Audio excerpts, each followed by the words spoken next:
ఇంట్లో సరుకులన్నీ అయిపోయి టిఫిన్ ఏం చేయాలో తోచనప్పుడు కంపల్సరీగా ట్రై చేయవలసిన రెసిపీ పులిహోర. పులిహోర అనగానే నిమ్మకాయలతోనే కాకుండా చింతపండుతో కూడా ఎలా చేసుకోవచ్చో ఈ వీడియోలో తెలుసుకుందాం.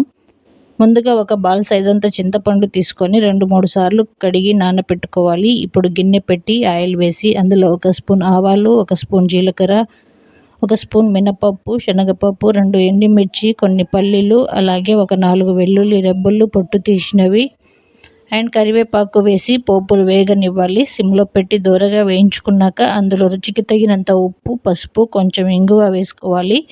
ఆ తర్వాత చింతపండు గుజ్జును వేసి ఒకసారి కలుపుకొని ఆయిల్ పైకి తేలి చింతపండు గుజ్జు చిక్కగా ఉడికే వరకు ఉంచి స్టవ్ ఆఫ్ చేసేయండి.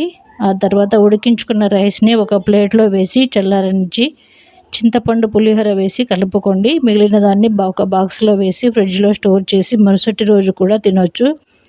చాలా బాగా ఉంటుంది. ట్రై చేయండి అండ్ మరిన్ని రెసిపీస్ కోసం ఒక లైక్.